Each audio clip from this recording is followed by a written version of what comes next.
Hello, Red Wave. Welcome to Blair Bulldogs podcast. Today, very special guest joining the show, Jake Crain from Crain Company, has taken the time to sit down with the Nail Bros. Another very special guest. Sorry, Cole, I won't forget about you. My blood brother, Cole Nail, on the other side of the country, along with Jake. So they made me wake up early for this one. Jake, thank you, first of all, for joining us. I really appreciate you taking the time to, share the love as he just got kicked out, I guess. I don't know. There we go. There it is. Well, thanks for sharing the love with the G5 and coming on a G5 show and talk some ball. Yeah, well, first off, appreciate you guys having me. Happy Mother's Day to all the mothers out there. Appreciate what y'all do. Don't know how y'all do it, but y'all do it. Look, I played at a quote-unquote group of five school, coached at a group of five school at South Alabama for over half a decade. So, nobody appreciates it more than me. And I think it gives me a perspective of, having been in it and seen the way it operates and, growing up in a town like Auburn and being associated with that place, which, is Power Five, obviously. It's an interesting perspective. I think it adds to the discussion. But look, football's football, man. It's like I say, remember the Titans. Somebody said football and I came a running. So that's kind of what we do. Best football movie out there, in my opinion. It's up there. Yeah. Real quick before we get started, where can everybody find you? We'll plug you at the end as well. Yeah.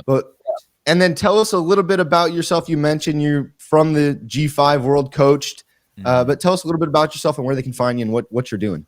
Yeah, well, we do a sports show that pretty much covers everything, but, there's a heavy emphasis on football for obvious reasons. It's me, my brother who played at Western Colorado. Our other co-host, David Cohn, was quarterback at Michigan. It's Crain Company, YouTube, Apple Podcasts, Spotify. It's really easy to find, Crainn Company. You can find us on social.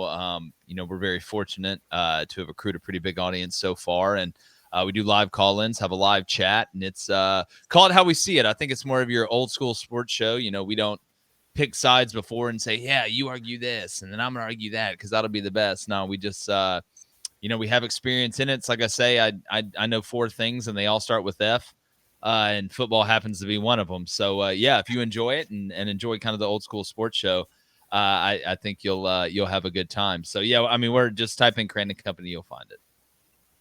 All right, man. Well, thanks for coming on again. All right, here we go. Of course. Let's do this. So, a lot of talk going on in the G5 world, I should say, in the college football world, about super conferences and not so super conferences, I guess you could say. But it looks as though, and I listen to you guys, you talk about it all the time, that we are moving to a Power 2. Yeah. In my opinion, it's inevitable. It's going to happen. What do you well, talk to me about that, but from a fan's perspective, what can we expect to see as conferences dwindle down and move to this, I don't know, Power 2, I guess. I'll just leave it at that. I want to get share from a fan's perspective. Well, obviously, I think it depends on who you're a fan of. But if you're looking at it from a 30,000-foot view of what college football looks like when this happens, I think there's a couple buckets and there's some nuance here that you don't really hear people explain about. It's all just the meat and potatoes of it. We're not talking about the other stuff. First off, I do believe we're heading to two super conferences, which on one hand means that the more teams you add in a conference, the more conference games you're going to have to play. That's just the simple math, right? We see most conferences now are at a 9-game in-conference schedule. The SEC will be a 9-game in-conference schedule before it's said and done. They're at 8 right now, but that's going to happen. Now, on one hand, you look at that and you say, well, hey, they're not going to increase the amount of regular season games and make you play in a bigger playoff because they've pigeonholed themselves into this player safety argument. You can't sit here and say, oh, we care about player safety, but we're going to add more games to the postseason and the regular season. We're not going to go from 12 to 14 games. You may actually go from 12 back to 11 regular season games, which is what it used to be. And the way I look at it is, if we have two super conferences, whatever you want to call them, there's only going to be upper echelon teams in those super conferences. So in reality, you're going to get better games. You're going to get more really good games, really good matchups against the top dogs, right? Because again, you're adding more teams to a conference. You need to add more conference games to that. We can end up going back to like the COVID year, where it was all just conference games for the regular season. And when you have 24 or 28 teams or 32 teams in a conference, and you say, all right, we're going to play just 12 games within our conference, that's really just doing what we're doing because, Oregon plays Georgia and the Chick-fil-A kickoff, and Alabama plays Clemson or Miami. We're already kind of seeing that. But from the group of five perspective, the first thing we got to look at is, before we even talk about splitting the group of five and the Power Five, we need to really put some schools that are in group of five that need to be in Power Five, that have that capability, like we saw with Cincinnati, right? Like we've seen with Houston, right? Fresno State's an interesting place. You look at that line and that cutoff between group of five and Power Five. There are some Power Five schools that don't need to be Power Five right now. There are some group of five schools that need to be quote unquote, or Power Four, if you want to call it that now, whatever. I'm just used to saying Power Five. So I think we need to look at it and be able to slice it that way before we do anything. And then you sit here and say, all right, well, let's say we're on the side that is group of five after it gets split. Well, a lot of the money that we make is going and playing these away games against the quote unquote Power Four schools, right? That's a big check, whether you win or whether you lose.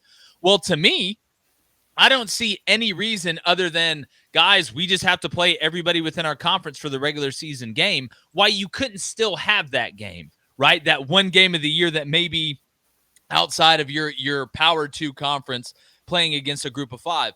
Or if they come down and say, listen, we're playing a 12-game regular season schedule. It's going to be all in conference. You can't play a group of five. I think there's two ways to kind of still help the little guy out a little bit. And when I say little guy, I'm going to get to what I mean by that in a minute, because I think there's a lot of ego that drives this too on both sides.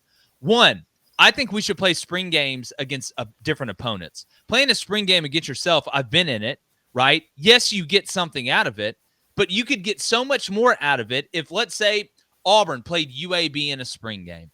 Alabama played Troy. You can keep it in state. LSU plays La Tech, right? Texas plays Stephen F. Austin. You can still have that check, but you're playing against a school where you don't know the calls. You don't know what's going to happen by formation because you've seen it every single day. And you can truly go hit somebody else in a different jersey, which if you ever played football and went through a fall camp or a spring practice, that's the reward at the end, right? They say, guys, we get to the season, we finally can hit somebody in a different jersey. Well, and some people say, oh, well, I don't want guys to get hurt. You have the same chance of getting hurt playing against your own guys than you do against other guys. This is football. Like, I always laugh when people say that. It's like, wait a minute. Like that. If we're going to thud, we're going to thud. If we're going to go full, we're going to go full. It doesn't increase or decrease the injury risk because you're playing against your team or another team, right? We've all seen that freshman that's trying to earn that spot come off the edge and accidentally hit the quarterback or hit his arm while he's throwing, and then the head coach freaks out, the offensive coordinator freaks out, the defensive coordinator has to freak out on the kid because he's got to make sure that nobody else does it. So to me, I don't think it increases or decreases the risk. The second option, if we do go to a 12-game regular or a regular season where you only play in your conference, is promotion and relegation. And at first off, when you say that, people are like, oh my God, that'll never work. And there's a lot that has to work out. Mainly, if I get promoted and I'm a athletic department that makes $20 million a year, and now I'm making $80 million a year, that's great. But what happens if I'm the athletic department making $80 million a year and I get relegated? Now I'm making $20 million a year. Like, how does that affect everything else? So I think that's an interesting aspect, but I still think it's doable. We've put out a proposal on Crain Company for promotion and relegation that I think is very doable based on how you perform in the postseason. And again, you can go to Crain Company and check that out. It has to be pretty tight, and it is, and pretty tailored. But no, there are ways. So just because we go to some sort of Power 4 or Power 2 and then Group of 5 split doesn't mean that the Group of 5 can never play a Power 2 team or something like that. But, and you hear coaches, they're split, right? I've talked to a group of 5 coaches. Half of them want to be able to win their own national championship. Give us a group of 5 playoff. Let us have a legitimate chance. The other half doesn't. And I think the reason the other half doesn't, it's an ego thing, right? You don't want to be looked at as less than the coach here because you can't play in their playoff. I think a lot of that from a fan perspective is ego. Oh, we must be less than because we can't play in the Power 5 postseason or the playoff. And I am all for giving guys opportunities, right? But the people that sit here and say, because it's the truth, if you're a group of 5 team right now, you are not winning the national championship. Especially, you got to win more games now. Like with a 4-team playoff, you had a whole hell of a lot better chance than a 12-team playoff. One, because you're not getting the bye. You're not going to be one of those first 4. You can't. Legally, right now, you can't be one of those teams that gets the bye. So you have to play an extra game, which is going to make it harder. And anybody that compares basketball and football has absolutely no idea what they're talking about. Fairleigh Dickinson being able to make a run in basketball is because basketball is a totally different animal than football. Football is the ultimate team sport, right? And gravity takes effect more in a football game than it does in a basketball game. I watched Steph Curry lead Davidson to the Elite Eight because he was incredible. That's not happening in college football. You can have a great quarterback, you can have a great wide receiver or a great DB, but it's up front really is where the difference is. And over time, and that's not saying a one-off can't happen. That's not saying that Memphis couldn't go into the college football playoff this year and win one game, but they're not winning the national championship. Now, do I think Memphis is a team that should be Power 5 or Power 2 or Power 4, whatever the hell you want to call it?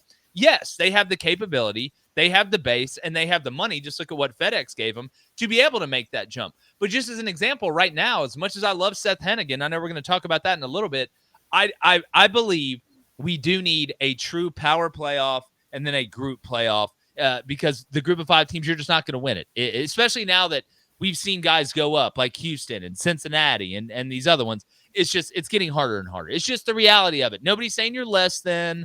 Nobody's saying that you're like the kid that gets picked last at dodgeball. We're playing the same sport, but it's a different game. It truly, and I've been in it. We lost to Tennessee by 7 up there when I was at South Alabama. We should have beat South Carolina when I was at South Alabama. But those 2 teams weren't very good Power 5 teams, right? We're not going to Bama and beat it. It's just not going to happen. So at the end of the day, I think it's the best thing for everyone. Yeah, I think, okay, so for a long time, Cole and I have been saying G5 needs to separate. We need to have our own playoff. Just because we don't get that invite until Cincinnati got it. Yeah, there's no pathway. They talk about us being the same league, but there's no pathway to at least seem like we have a chance at a championship. And I always say, I'm not a socialist, everything but a socialist. However, when it comes to football, I'd love to be a socialist where everybody gets the same opportunity, where Fresno State has a chance to play for a national championship. So you could say ego, yes. But it says it's not going to happen. Let's do a G5 playoff. And my example is Fresno State played Ole Miss years ago. Ole Miss was not good at the time. You talked about the difference being up front. Those guys were huge, not very good, and we struggled. Now, we beat Purdue last year, and people are going to go to this every time, G5 beats a Power 5, and you explain that. There's some that shouldn't be there. I mean, Purdue was last in the Big Ten. Oh, close to it. They're not good. So I do agree with you. There needs to be some discussion. I think Fresno State's right on that line of the discussion. That's the most fascinating, Caleb. That's the most fascinating part to me of the whole thing is if we did look at it and say, all right, who's wearing a mask? Who should be over here and who should be over there? Because you have to have parameters, right? You look at fan base. Fresno State's got a pretty big fan base, right? If you get the right amount of money that's pumped in there, you can find a way to do it. But they're like, you have some that's just, it's not going to happen. Like Arkansas State, like, I'm sorry, bro. South Alabama's one I think could actually end up being Power 5 because of where they're at. But there's some that you're just, it's not going to happen. But go ahead. I didn't mean to cut you off. No. Well, no, you make a good point. I don't know if you listened to Trent Dilfer, who's at UAB now. He made the case he got asked the question, why are you coaching UAB? Oh, because he said they care about football there. As much as Fresno State wants him to be a part of the program, it is hard for us to pack 40,000 people, just reality, into our stadium every Saturday, especially after a loss. Because, I mean, I don't know exactly why. I can't figure it out. But West Coast football and the fan bases just don't get up Saturday morning to go crazy for football. So Trent Dilfer came out and said, I'm going to coach at UAB because they care, not coaching the West Coast. So we can talk about that too. Of why people. Well, yeah. I mean, look, if you don't care, then don't bitch about it. Like, that's the thing. Like, look, right. It's then why are we even sitting here? If you don't care about old girl, why are you over here giving people grief for talking to her? You know what I'm saying? You either want to go to the dance or you don't want to go to the dance. I know you. And again, look, West Coast is different than East Coast. Like, when I grew up in the state of Alabama, like, if they played football on Sunday morning, people would not go to church. Like, they just wouldn't do it. Like, that's part of who we are. West Coast may be a little bit different. Now, there are pockets. I'm not saying there aren't people that I know guys that are as passionate about football that I am that are on the West Coast and up in the Northwest. They're just not as many of them. Like, that's just the truth. Right. So then what can the G5 do to gain the respect? Or put it this way. What can the G5 do to not hurt our egos to stay competitive? Because I'm not going to lie, I am going to be hurt the second that we're not able to compete for a national championship. And I'm not saying we're going to do well against Power 5, but it is going to hurt me to not be able to compete against the UCLAs who we've beat the past 4 times in a row, which they haven't been good, but we beat them. We've been competitive with USC a couple times. We beat Oregon State in 2002. It's a long time ago, but I would like to compete with them. We wouldn't get the opportunity to do that. I'd be a little upset. What do we do about that? I mean, I just got to suck it up. Well, I mean, you have your own club. You can actually win a national championship. Again, I think it's how you frame it. It's not that you're not competing for a national championship. It's that you're actually competing for a national championship because there's a playoff that you can go win. Not only that you can get in, but that you can go win. And, I think, again, there is a pathway for promotion and relegation. If we're going to be honest, Cincinnati basically did a promotion. Like, that they made the playoff. I don't think it's like some unbelievable coincidence that a couple people were like, man, maybe we need to pull them up. Like, I'm surprised North Dakota State hasn't been pulled up to Group of 5 yet. I think there's some daylight there. So when you go back to framing it as, oh, we can't compete for the top national championship, well, to me, that's like Auburn complaining that they can't win the Super Bowl. Like, you don't need to be in the NFL. You need to be where you're at. So if we do have a promotion and a relegation, you could actually get to that next level. There is a pathway for you to do it, depending on how they slice it and dice it. And I would think if you win the national championship in the Group of 5 playoff, you should be promoted to the Power 5, right? So I think if you keep that pathway open, that kind of takes the edge off a little bit. But the first time that, just use this example, that Fresno State makes a run through the playoff and wins the Group of 5 national championship, people are going to be really excited. I don't think anybody's going to be like, man, damn, man. Like, this sucks. Like, I hate it. I hated watching us do that. Wow, watching us actually, it says national champions under the while Fresno State holds the trophy. You're not going to get that in Power 5, but you could have the chance to move up and do it. So I don't think you totally close that door. That's why, and I used to be against the promotion and relegation thing. I used to be against it. But when I actually sat down and went through it and saw the process of it and then realized, hey, man, there's some Group of 5s that need to be Power 5s anyway. Why don't we just provide a pathway to do that if they show the amount of success? And again, you brought it up. When it's going good for Fresno State, people show up, right? Well, maybe one way to keep elevating yourself is you win that Group of 5 playoff. Now, all of a sudden, you're having to add seats to that bad boy for the next year because you're playing a Power 5 schedule and you want to stay there. I mean, I think there's a lot of positives that can come out of it if you do it in the right way. But the way college football and college athletics have been going, expecting them to do it the right way, you can, wish in one hand and do something in the other and see which one fills up faster. Oh, yeah. Jake, what is, real quick, I don't want to get too far into it because I feel like it's a never-ending rabbit hole. Without media deals and bias towards teams, what's your ideal structure of the future of the NCAA football? Well, I think, and and again, by ideal, I like the Power Four. Like I like that. I don't, I think we're going to a Power Two. That's what it looks like. Not that I would hate it, but I like the 4-team structure, the 4-conference structure right now.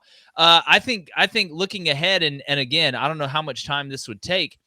If we did move into some sort of Power Two super conference thing, which I'm assuming is going to happen. Like I said earlier, I think you need a Power Five playoff. I think you need a Group of Five playoff. I think you need to have some sort of promotion or relegation structure.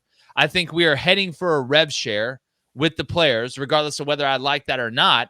And part of me likes it because you can have them sign a contract that makes them liable to stay at a certain place for a certain amount of time past 1 year, a 1-year contract. Imagine if we did that in the NFL. Everybody was under a 1-year contract. It'd be a disaster. We don't need to do that in college football. It needs to be at least 2 years. And if you leave, right, outside of the head coach leaving, you're in breach of contract and have to pay back the money you got in the rev share or any NIL deals you do. So anything at this point, Cole, to answer your question, that provides some rules, I'm a fan of. Yeah. I want some rules, man. Maybe that's me getting older. I don't know. But this whole, summer of love that we're having in college football, where it's like you can just do whatever you want. You can play 8 years. You can transfer here whenever you want. We're gonna move teams that are in Palo Alto and Berkeley to the Atlantic Coast Conference, which is one of the top 3 dumbest things I've ever seen in my life. I would love to have some rules, some structure, some guardrails. So as long as we get to that at some point, I can make myself love it. But I will say, the most important thing is that the on-the-field product right now is better than it's ever been. That's why college football is fun. Like the players are only getting better, right? The systems are only getting better. So as long as that's the way it is, college football will be fine. I just hope, we're taking these big steps and we're having these big changes. I hope they learn from NIL and the transfer portal. You can't just let the monster run out into the village because he's going to start ripping villagers apart and then you can't catch them. Right? Because right now, if you try and do anything legally in any court that goes against the players, you are looked at like the Soviet Union. You're looked at like Stalin. Like you're sending people to the gulag. So I hope that when that college football breaks away from the NCAA, which they will, we actually have some structure and some rules so we can button this thing up. Not to be, oppressive to players. That's not what I'm saying. There's a balance there that needs to be struck, but you can't strike balance if there are no rules. You can't strike balance if contracts aren't a two-way street. And at the end of the day, if you're going to look for the moral high ground, it's a great life lesson for young people that you want it in the business, so you're in the business. You can't, on one hand, cry about not being in the business, and then when you get in the business, cry that there's a negative side to the business. I think it's a great life lesson for young people, and I think it'll help them out. I agree. And I was going to go back to your mention of FCS schools. There's a reason North Dakota State hasn't jumped to G5. They like winning championships. Yeah. Well, on the show, we say they've sippeth from the cuppeth. It's like now, once you taste that filet, you don't want to go back, right? Once you drink that good French wine, man, you don't want to go back to the Franzia, the box stuff. And fans don't want that. Like they're like, hey, we like being the big dog. We like winning, right? Mm-hmm. Mm-hmm. Yeah, and right. We also argue. Go ahead, Cole. No. I was going to kind of turn the situation. Go ahead and finish your. No, go for it. No, I was listening to some of your stuff when my brother said you were coming on, and I've heard you say, "Oh man, what did you say?" Something in the realm of, well, you group of 5 guys, stop saying you're not going to watch this power conference because it's the best damn football anyways, right? Which, obviously, my pride, you're just like, oh, God, why, Jake? Why'd you say that? I mean, honestly, though, I don't know if I would watch it because one of the main reasons I watch college football, and I've heard Cone talk about this too, is, I mean, it's going towards, it's looking like it's going to be corporatized. It's just going to be this big corporate juggernaut, which like basically is the NFL, but not as good. So it's like the only reason I watch this college football is for this tradition, and my team's not a part of it. So whatever. I still have my good football and my fantasy teams for NFL. So I'll just ignore this part and watch my NFL and watch the lower tier Fresno State duke it out with North Dakota State, whatever. So I don't know if you comment on that. So, number one, I'm coming from it like, I love football. I mean, I don't care if it's the NFL or if I'm watching, high level high school football, or hell, I recruited 6-man football in the state of Idaho. I just love football. So if football's on, I'm going to watch it. Obviously I have my favorite team, but I love the sport. I think it depends on the person, obviously, but if you're a diehard football person, that's really who I'm talking to, because that's how I feel about it. Whether it's, again, I grew up in the state of Alabama. We didn't have an NFL team. I still watch the NFL because I love football. As far as college football being corporatized, buddy, it's been that way for a long time. Like, people are like, oh my God, like now they're gonna start making money. Yeah, but I see what you're saying. So it's funny. That was my biggest worry, is that, you will lose that, not even like the college town vibe. It's that one of the things that makes college cool is that, because I think the transfer portal is doing more damage than anything, in my opinion, for this reason. I agree with you. A player from, say, Los Angeles, California, big city, lots to do, chooses to come play football. I'll just use Auburn as an example. At a smaller place, there's not much to do. I don't care if you're from California. I don't care if you're from New York. I don't care if you're from Pyongyang. You decided to come play football in our little slice of paradise in the corner. That makes us family. You have an attachment to these guys because they made the same division. They love the place that you love. They love the thing that you love the most. So at the end of the day, it forms that bond. Well, if guys are there and it's just a turnstile where it's 1 year and then they're gone, you really don't have that same bond. You don't formulate that same, love of that big time player from the big city choosing to come play where you're at. So that's the part to me that I worry about the most. And so, I just got back from Starkville. I'd never been before. Starkville, Mississippi. Totally encapsulates what a college town should be. 100% does. So I don't think the brand and the name will ever go away. Now, when I go back to Auburn, it gets bigger every single time, right? So could something hurt that small town charm as more money gets pumped into these small towns and they get bigger and bigger and bigger and bigger and bigger? Every time I can go back to Auburn and get lost in the place that I lived for 11 years. So could that affect it? Maybe a little bit, but the corporatization of college football, it sounds bad. I don't love it. Like, I don't, I'm not like, yeah, let's corporatize it. But look, I mean, let's go back to the BCS, man. I mean, let's go back to when newspapers were declaring Alabama national champions when they went 8-4. Like, yeah, there's more money getting pumped into it. This is a $1 billion industry, man. It's been a $1 billion industry. So it's been corporatized for a while. It just hasn't been as out there and in your face and as transparent as it is now. And to be honest with you, when you look at the NFL and free agency and stuff like that, I think right now the transfer portal, there's less rules in the transfer portal than there is in free agency. So we've already gotten a little bit of taste of it, and the college football viewing keeps getting higher and higher and higher. And I get that you want to take a stand and you say, oh, I'm not going to watch. I'm not going to do this. Man, on Saturday, I promise you, and Alabama's playing Georgia at 2:30, and Fresno State plays a couple hours after that. What the hell else are you going to do? What are you going to do? You can go clean the garage? Come on, Cole. You may watch like this. You may not tell anybody, but you're going to watch because you love football like I love football. And if there's a promotion relegation, that could maybe have an effect on Fresno State. So indirectly, they still got you. Like, that's and again, I go back to the on-the-field product, right? The on-the-field product is as good as it's ever been. The coaches are as good as they've ever been. So I do push back a little bit on that. Not saying that everybody, that there won't be some people that don't watch, but it takes, outside of something like political happening, like vastly political, people are going to watch football. They just are. It's America. Back-to-back World War champs. I told myself after Florida State got left out of the playoff, I'm not watching these playoffs. This is dumb. what do you know? The whole time, like, I can't believe I'm watching this. Yeah. Oh God, I love it. I love it. Is the buffalo chicken dip done? Yeah, like that's believe me. Oh god. Oh, go Washington! Come on, West Coast, let's go. Yeah, look, it's a great year. Hey, welcome to board. We had to cheer for our coach. Yeah, for we sure. did. Fresno State And former coach. another reason why we have to cheer for Bama now. So, God help me. all right, Cole. Look. This is what I say. This is what I say. Auburn hadn't sent me a check yet, so as long as you watch our show, I'm good.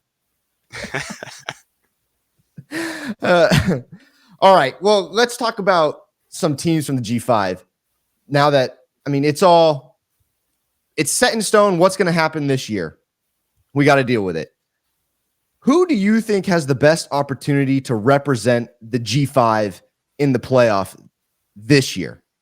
I think it's Memphis. I think Memphis is, we can look at quarterback, right? You look at some of the skill players they have. That they have, Hennigan's.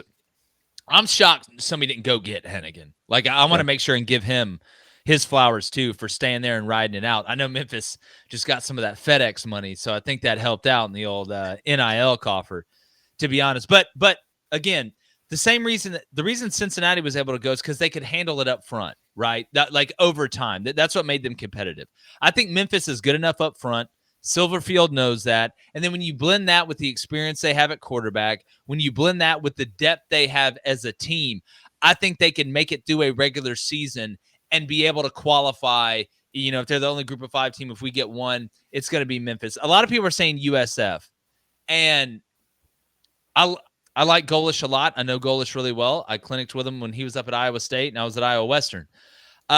I look at that schedule and I just think there's a bit, not that Memphis is playing an easy schedule, but I think Memphis has a much better chance with the way their schedule is set up to be the team that represents the group of 5.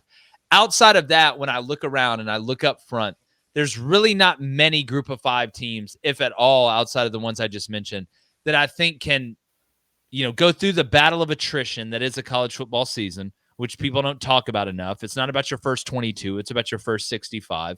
It'll always be that way because guys go down. But I look at Memphis, and I think they're a team that could really make a push, get in there, and maybe win a game. I think they could possibly win a game in the playoff. You think that some G5 teams will be punished for playing in a soft conference like a Liberty?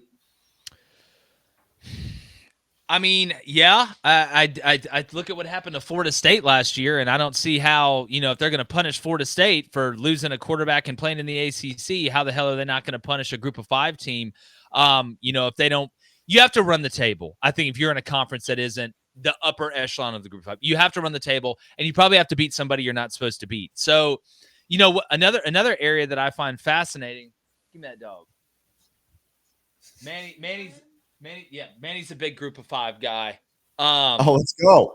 Yeah, go it's my Frenchie Manny. Yeah, I thought Fresno State, y'all'd want a Bulldog on here. It just makes sense.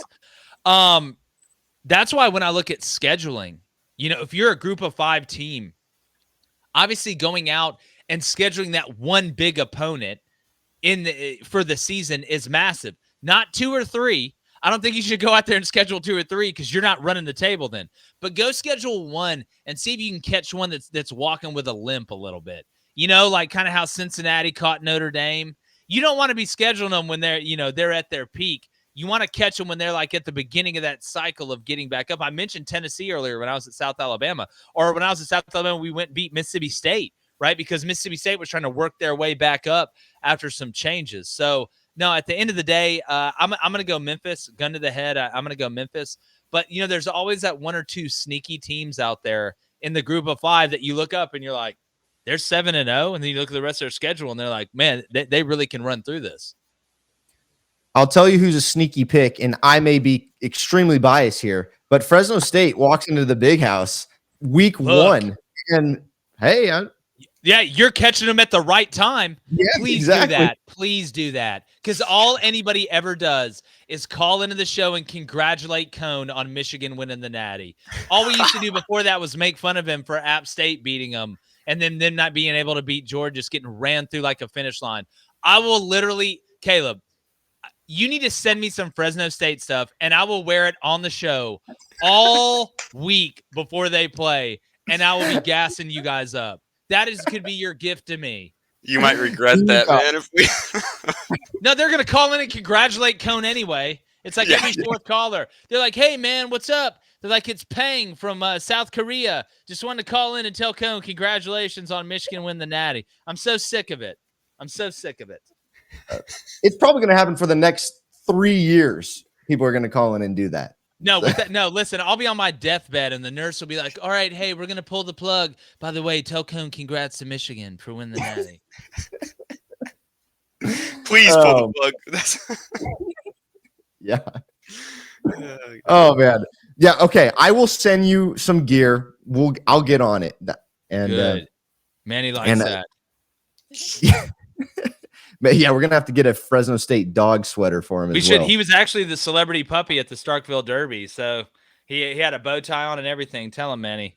Look at this. Look at this handsome individual right here. Wow, pure breed. That's what we call animal torture. Dressing up, putting things on your animal. Well, it depends. It depends. It wasn't too tight. He looked. He's a classy guy. He liked it. He also liked that. I understand why single guys walk around with small dogs now. Like it totally makes sense. I get it. I never understood it before, but now I understand it. They thought he was the cutest thing ever. God, you're talking to two farm boys, Jake. Look, we bury dogs every other month. That's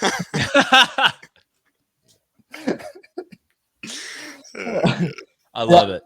You know what? I'll add on. I'm interested to see, and some of our listeners may hate this, but Boise State is an interesting team this year. 5-star quarterback out of high school, transfer from USC, coming to Boise.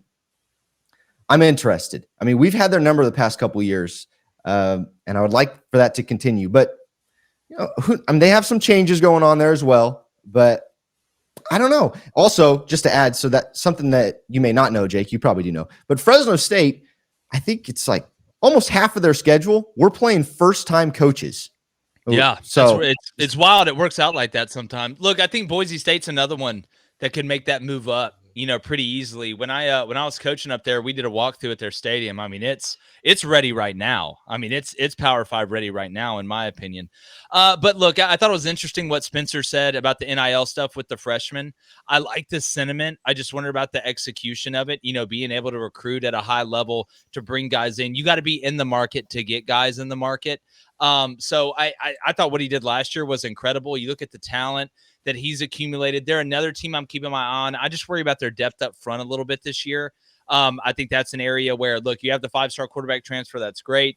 Got a couple guys on the outside you like. But on that offensive and defensive line, that's where you're going to be measured, weighed, and finally judged. So I think he was the right guy. It was interesting watching them move on from Avalos, kind of the way that went down after the hype that was there when he was hired. I know Andy's going to be fine eventually. But Spencer's a genuine guy. I think one of the reasons he was able to do that is because he's not fake. I used to laugh at coaches that would go and try and recruit 18-year-olds and be fake to them in the high school at the hallway. It's like, dude, they see fake guys every day. Nobody can smell a rat better than an 18-year-old that's being recruited. So I like Boise. I think they're going to have a good year. I'm interested to see down the road if Spencer keeps that mindset when it comes to NIL and freshmen. But Boise's always going to be relevant, not only in the college football sphere, but especially at the top of the group of 5 sphere. And they would be one of the teams that I think would be the first to make the jump when we sliced up the Power 5 in the group of 5.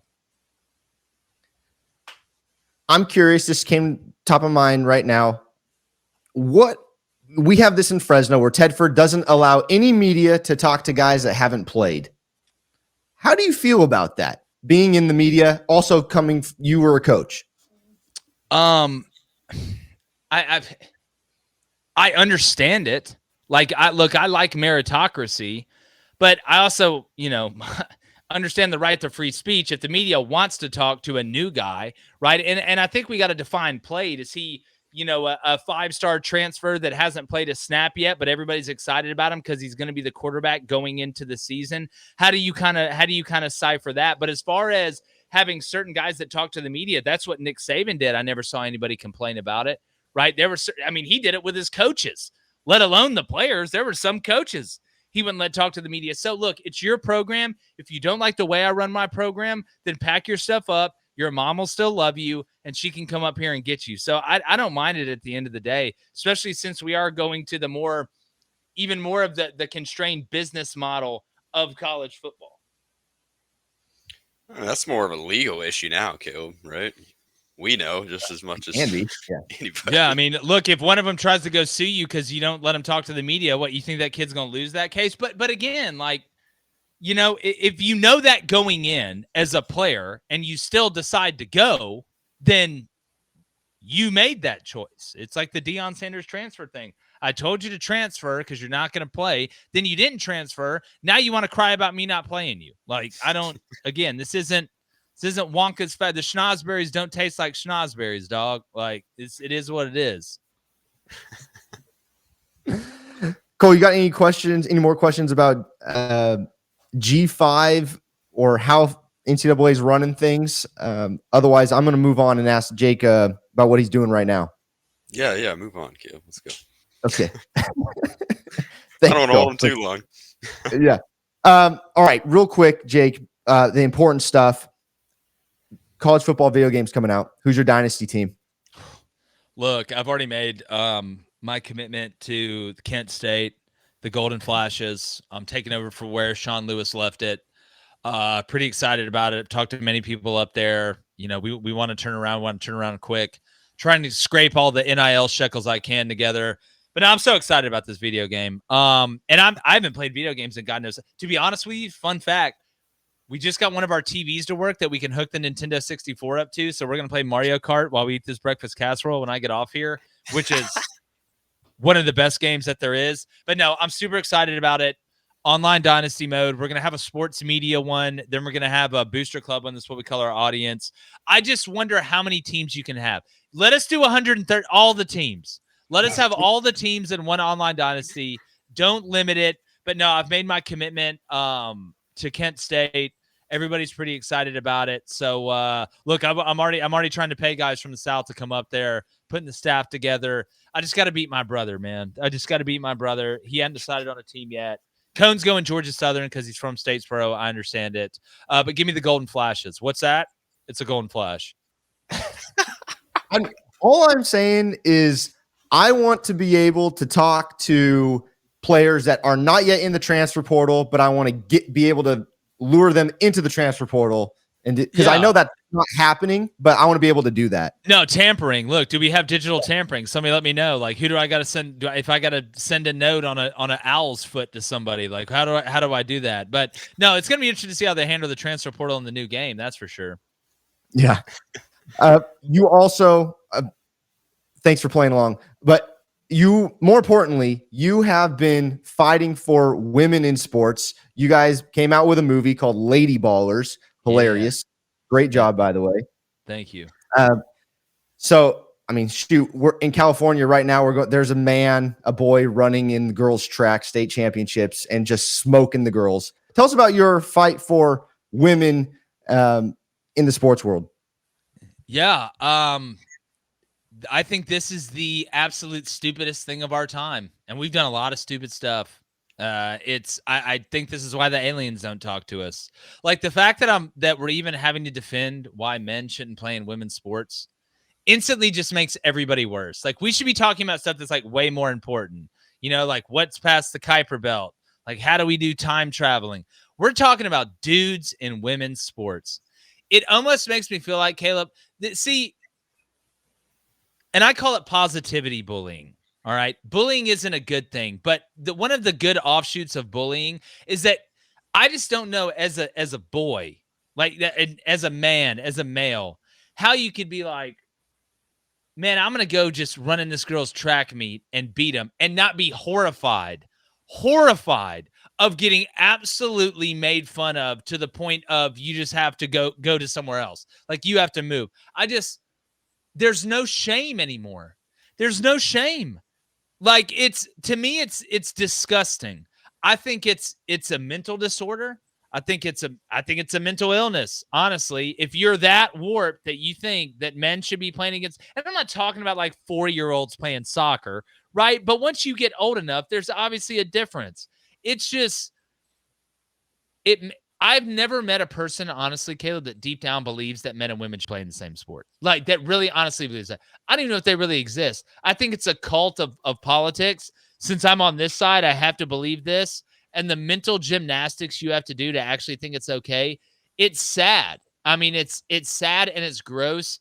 Guys want to go in girls' bathrooms. Like, what are we doing? I just, at some point, I think it's going to turn around. I hope it does because it's the dumbest thing ever. But we have to keep calling it out because it keeps happening. So it's sad, and I hope it changes. And I'll call it out every time I see it. And if I got to be the one to make fun of you, I will, and I'll do it mercilessly. What are you guys doing? Are you guys up to anything right now in that world? We got some stuff cooking. The sad part is there's always content because there's something always happening in that realm. Some women are starting to wake up, but no, we're covering everything right now. We've got the playoffs going on, NHL, NBA, obviously college baseball, which is the most underrated sport there is. Honestly, speaking of women's sports, high level women's college softball is really a ton of fun. It's my favorite women's sport to watch. We have that coming on. Obviously, college football never ends. There is no off season in college football. And then the NFL, we're still grading draft classes. Had Jim Nagy on from the Senior Bowl the other day. So whatever you want to talk about, we're talking about, and we got some stuff lined up that I think people are gonna like. And sports betting, we're always doing that. Yeah. Should we follow you though on the dude? We're up like 85 units as a group this year. I'm afraid to talk about it. Like I'm really afraid to talk about it. One, I don't want to jinx us, and two, I don't want guys in suits and briefcases showing up to my house. Like you just go back and look. We have a Crain Co picks tracker. It tracks every pick. We're up like 80 units on. It's not even football season yet, so it's an 0-0 mindset though. 0-0 mindset. That's the way it's got to be. It's the only way. But when football season comes around, it's not going to last. It's just how it works. Football, it's not going to work out that way. You've been doing so well right now. Yeah, well, we did so well during football last year. It was kind of inverse. We were even about till football season, then knocked out of the park during football season. This is why I don't want to talk about it, because I don't want the football gods to punish me, because I know they will, and I know they're listening at all times. All right, so they can find you on YouTube, Crain Company. Yep. And they can subscribe on the Daily Wire on that platform. Mm-hmm. Jake, where can they follow you and see all your stuff as well? Well, if you want to watch more, like I said, it's CRAIN and Company. It's on YouTube, Apple Podcasts, Spotify, everywhere. Just look it up. If you want social media, it's easy. It's at Jake Crain _ Really, we're on Instagram, we're on Facebook, we're on Faceback, we're on InstaChat, we're on everything. All that good stuff. I'm the most active on X or Twitter, whatever they're calling it this week. So yeah, we interact with everybody and have a good time. I appreciate y'all having me. Thank you, Jake. I appreciate it. Go check out his stuff. He's everywhere. It's hard to miss him. Thanks, Cole. Appreciate you as well. Love you. Thanks. No problem, brother.